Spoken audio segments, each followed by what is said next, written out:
Atrévete, podcast con mensaje sencillo que fortalecerán tu vida y te desafiarán a avanzar por más. Atrévete.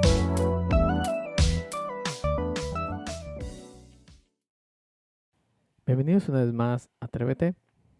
Es un gusto poder compartir un nuevo podcast con cada uno de ustedes y el no detenernos nos insta a poder esforzarnos cada día más. En Mateo 14, del versículo 22 al 24, cuenta que enseguida Jesús hizo a sus discípulos entrar en la barca e ir delante de él a la otra ribera.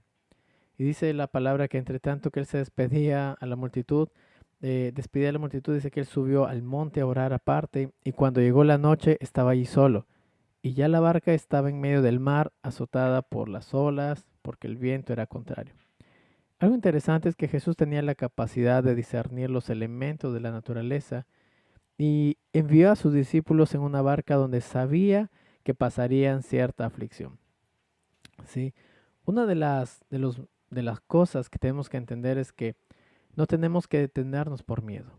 ¿Sí? En el versículo 25 al 26 del mismo capítulo, continuamos con la historia y dice que más a la cuarta vigilia de la noche Jesús vino a ellos andando sobre el mar. Y dice, y los discípulos viéndole andar sobre el mar se turbaron diciendo pues que era un fantasma y dieron voces de miedo. El miedo es la primera reacción que tenemos ante alguna adversidad. Nos da temor el futuro y el miedo nos produce dudas. Nos hace llegar a falsas conclusiones y tomar malas decisiones. La palabra muestra tres elementos en este aspecto. Cuando Jesús vio su angustia, los tranquilizó inmediatamente y Pedro reconoció su voz. Estos tres elementos tienen que ver con el ánimo, la identificación y dar apoyo para que el temor desaparezca. Estos tres elementos son los que nos ayudan a redimir nuestras fuerzas cuando las perdemos por el miedo.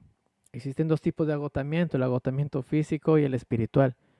En el caso de los discípulos, efectivamente sentían angustia por la tormenta, pero lo que más les afectó fue la falsa posibilidad de encontrarse con un fantasma. Se angustiaron por algo que no era real. En el verso 28 dice, entonces respondió Pedro y le dijo, Señor, si eres tú, manda que yo vaya a ti sobre las aguas. Eso se llama ser un buen oportunista. Pedro intentó hacer un trato con el Señor, negoció para que le demostrara lo que necesitaba. Sucede lo mismo ahora, cuando en medio de una tribulación buscamos negociar con Dios, es porque nuestros anhelos empiezan a recobrar fuerza. Por ridículo que pareciera, Pedro vio la posibilidad de caminar en el agua porque tenía el ejemplo de Jesús. En el versículo 30 cuenta sobre Pedro y dice, pero al ver el fuerte viento tuvo miedo y comenzando a hundirse dio voces diciendo, Señor, sálvame. El miedo se manifestó dos veces. La primera antes de intentarlo y la segunda cuando ya tenía los pies sobre el agua. Pedro se agotó, tenía toda la fuerza para empezar, pero no tuvo la fuerza para terminar. Necesitó un empujoncito adicional y pidió ayuda cuando sintió que se hundía. ¿Sabes, mi querido oyente, que si ahora sientes angustia por alguna circunstancia y tienes el agua en los tobillos, no esperes para pedir ayuda? Si Pedro espera a que el agua le llegue a la boca, no hubiera podido gritar. ¿Sí?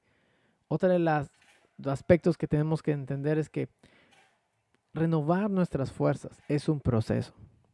No es algo que se logra de la noche a la mañana, es todo un proceso. Vimos en la palabra que debemos buscar a Dios, que es el Redentor, es decir, que hace de nuevo y compra lo que se, compra lo que se haya perdido. ¿Sí? Cuando Jesús, cuando Jesús realmente entra a tallar en la vida de cada uno de nosotros o nos ofrece redimirnos, básicamente está comprando con su sangre y también nos ofrece comprar de nuevo aquellas cosas que hemos perdido. En la palabra dice que debemos entender y tener misericordia para con Jesucristo porque Él murió para que nuestro ánimo no decayera y no desfallezcamos. Retomar el primer ánimo es algo que podemos lograr solamente con la ayuda de Dios. Jesús no tuvo una actitud tutelar con Pedro, no lo tomó en sus brazos y lo consintió como a veces quisiéramos. Tampoco fue un líder agresivo que lo agarró del pelo y llamémoslo así, y con una patada le metió de nuevo a la barca. ¿Sabes que su actitud fue tomarlo de la mano y dejarlo caminar por sus propios medios de nuevo hasta la barca? Dios nos deja, en cierta manera, saborear el éxito cuando nos lo da. La gloria y la honra son para Él, pero la satisfacción es nuestra. Bendice el fruto de tu trabajo de tus manos. Dios multiplicará nuestras fuerzas siempre y cuando le busquemos. Mi querido oyente, en Isaías 40:27, la versión de la Biblia al día dice: Oh Jacob, oh Israel, ¿cómo pueden decir que el Señor no ve sus tribulaciones y no procede con justicia? ¿Sabes que Dios está pendiente incluso de nuestras tribulaciones y adversidades? Jesús veía a Pedro y sabía que era un hombre hundiéndose por falta de fe, pero también veía los elementos que influían. Estaba el viento y la marea que no cesaban. Dios nos revela que tiene empatía con nosotros y eso es algo que en tu vida deberías subrayar. Nos comprende y ayuda a superar todo. Jamás se fatiga o desmaya. Isaías pone un ejemplo de un Dios todopoderoso que creó hasta los confines de la tierra y está atento a todo. En el verso 29 asegura que Él da fuerza al cansado y al extenuado y vigor al débil. El Señor puede darte nuevos ánimos. Jesucristo es el redentor de nuestras fuerzas. ¿Sabes, mi querido oyente, que la palabra dice que hasta que los jóvenes van a tener nuevas fuerzas? Pero es interesante que los hombres jóvenes se dan por vencidos, pero los que esperan en Jehová, como dice su palabra, renovarán sus fuerzas, ¿sí?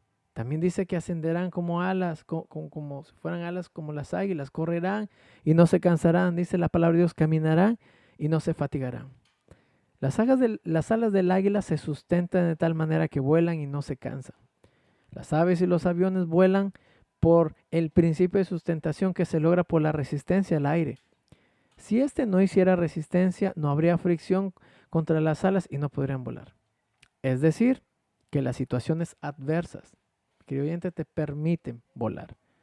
Toma este principio de sustentación para mejorar tu vida. Todas las cosas adversas serán utilizadas para llevarte a un mejor nivel. Lo único que te puedo decir, mi querido oyente, es que te atrevas a no detenerte. En el Salmo 92:10 asegura: pero tú aumentarás mis fuerzas como las del búfalo, sería ungido con aceite fresco. ¿Sí? No te detengas, no te detengas. Sabes que lo que jamás debes hacer en tu vida es detenerte. Si quieres renovar tus fuerzas emocionales, no pares. Es diferente a renovar las fuerzas físicas que requieren descanso. Imagina que Pedro hubiera decidido detenerse y no pedir ayuda. Seguramente se hunde, pero Jesús le dice: venid a mí todos los que estáis cansados. Debemos ir donde Él está. Dios puede renovar tus fuerzas de nuestra alma y decirnos que extendamos las alas porque Él nos levantará. No se vale renunciar y dejar la tarea sin concluir. Mi querido oyente, te animo a que no te detengas en esta carrera. Puede ser muy difícil, puede ser muy extenuante, puede ser tal vez muy complicada y extenuantemente cansado el proceso. Pero si no te detienes y confías en el Señor, verás que el resultado va a ser mucho mayor de lo que tú esperabas. Atrévete a dar más, atrévete a poner tu confianza y atrévete a desafiar tu fe cada día. Y verás la gloria de Dios manifestada en tu vida, trabajo, en cada una de las cosas que hagas. Recuerda que esto no es religión, simplemente es un estilo de vida, el caminar con Cristo cada día. Dios te bendiga. Te animamos a compartir el mensaje y a seguirnos en Spotify, Instagram y YouTube. Tenga un excelente fin. Dios te bendiga.